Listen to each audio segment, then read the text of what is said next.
Worry not. Okay. I said this over and over, but here's my agenda. Okay. Number 2 pick. I don't even think it's that controversial. Dylan Harper.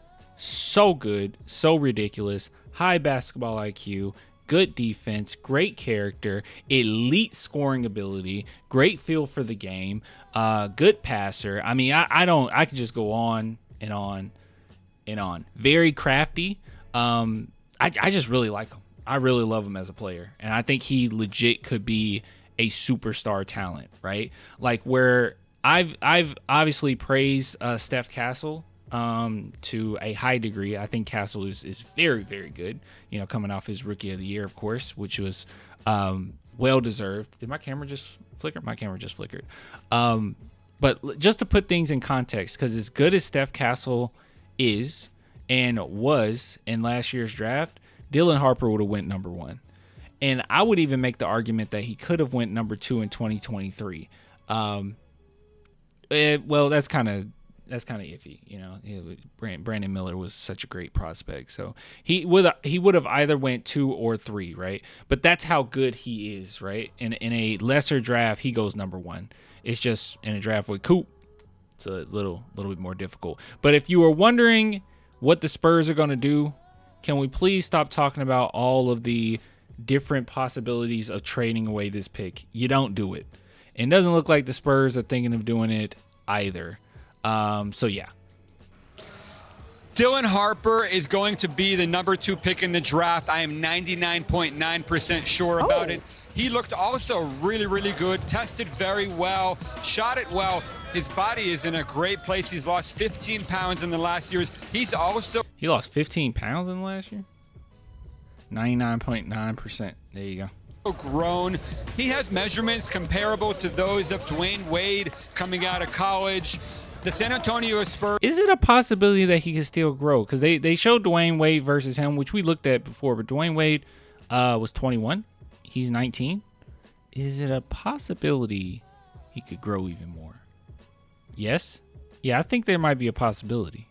Spurs are signaling to teams that they are very excited about the opportunity to draft Dylan Harper. They are not pursuing trades from what we're hearing. They think that they can play Dylan Harper together with Steph Castle and De'Aaron Fox in the same backcourt. Obviously, teams have some question marks about the amount of shooting on that. Another thing, too. Hold on. I'm going to piggyback off of this, okay? Another thing, too, is a lot of people have questioned whether or not he can survive back there with our other guys. And I think that's ridiculous. So big shout out to Mohammed here, who posted this on Twitter. He said this notion that Dylan Harper wouldn't work alongside Fox and Castle in an off-ball role couldn't be farther from the truth. 86th percentile on spot-up scoring. That's 43.2% three-point shooting. And then 91st percentile as a cutter. 1.5 points per possession this season for Rutgers. Always take the talent and figure out the fit later. But even this sentence, what's the point? He fits perfect. It's just a weird thing that people are coming up with. I saw somebody, and I was arguing about this, and I was like, what are we even talking about? Someone was like, we can't get him because we'll have 3 ball-dominant guards. What ball-dominant guards are we even referring to here? Because they said, oh, well, and if I'm saying this because not to call this person out, but I'm saying this in case anybody actually believes this, anybody else believes this. But he says Steph Castle is a ball dominant player, which he is not. The whole point in getting him was because of the versatility, where he can be on ball or off ball. At bare minimum, he was going to be a very good role player that can come in there, and highest of ceilings, which we hope he could get there. I don't know, but he could be like an SGA type player, right? Like, but we knew that he can fit into almost any system because he's a good off-ball player. And he did that with UConn to win the championship, essentially. He was doing multitude of different things. And that's the same thing with Dylan Harper. I think people just see some highlights and they're like, oh, he just needs the ball in his hands to be effective. No, he doesn't. That's just a lie. That's not true whatsoever. So just the idea that, oh, we're in such bad shape, it's just not true. Yeah, so it's just not true. Dylan Harper is 6'6" to 6'8" with shoes on, should be able to defend 1 through 4. Don't go too far. Okay, I don't think he can defend 1 through 4. 1 and 2, 3 on occasion. I don't think he can guard 4s like that. But he is strong, and he is good in the lanes. Okay, he's not going to make it easy for you. Okay, he has good hands. Yeah, I don't think that's true. I don't even know if Castle can really guard a 4, like a true 4 in the NBA well. The only player or the only players on the team that can guard that range of positions is probably Sohan and Wemby. Like, those are kind of the only two. But yeah. And Wemby, just because he's so freaking, I mean, he's a phenomenal defender, obviously. He's going to be one of the greatest defenders of all time. But he's just so freaking long, lanky, and quick till even if a guard gets past him, he can catch up and block it. So, anyways. Just wanted to bring this to your attention. That if there was any ambiguity, if you were wondering, well, could they do this? Imagine Dylan Harper in a Spurs uniform now. Don't start thinking about what we possibly could do with a number 2 pick. Don't be silly, okay? And that's why I don't want to get rid of a lot for Giannis, because the Spurs want a superpower and just throwing Giannis on the team. That's another thing that's kind of weird. Chat, I want you to respond to this, okay? Engage with me for a second. We just do it for 1 minute, okay? I just want to see you guys' takes just so I can read them. People that say Dylan Harper doesn't fit, can someone explain to me how Giannis fits?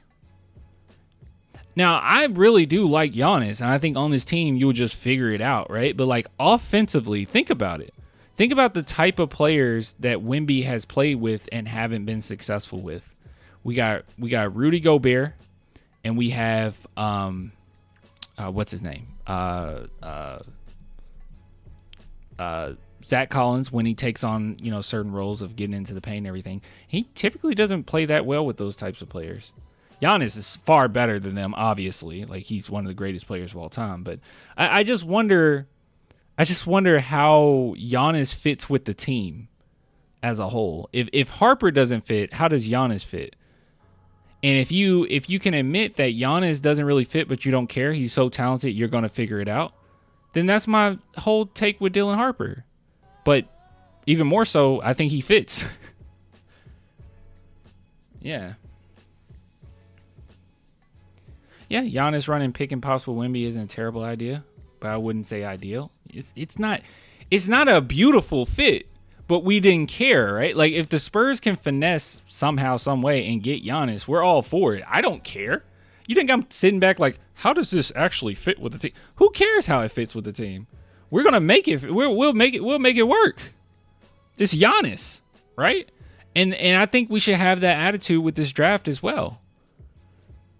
But even much more so, because if you say that he doesn't fit, you're just wrong. I think you're only looking at 3-point percentage as a whole, but you're not thinking about how good was he off ball. So, anyways, just want to say that talent over fit every day. Agreed. Yes. And we're not in a position, we're not in a luxury, guys, where we can't do that. The whole thing that we've been talking about over the past season, it was actually 2 things. We've been saying, well, 3 things maybe. Well, okay, if I keep going, I'll talk about every single player. But the main things that we've been talking about, it's like 2 things, right? We're talking about Wemby.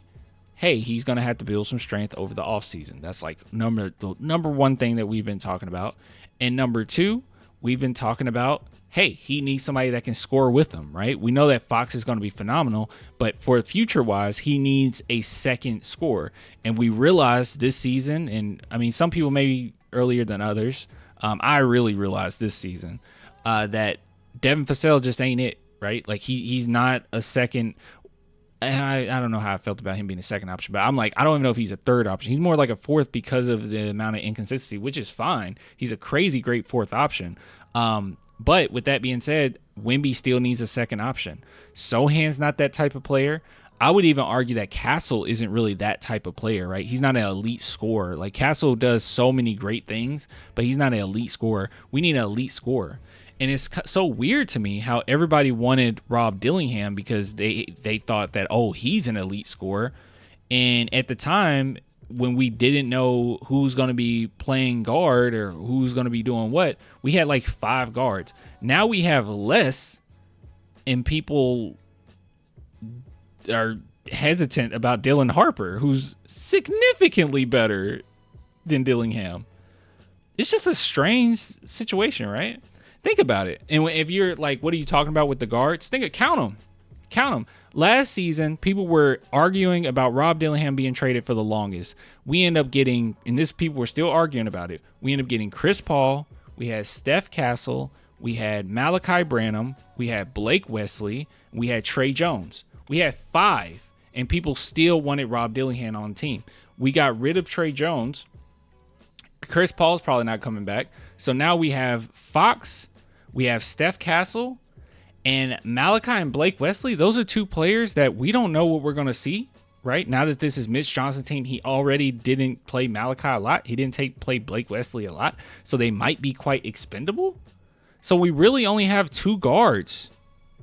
2 somewhat one true point guard and one like point guard hybrid, right? Like combo guard. And people don't want Harper. That's ridiculous to me. What changed? Now we need it more than ever. So, anyways, just wanted to bring that to your attention. They're getting them. So, better start getting used to that.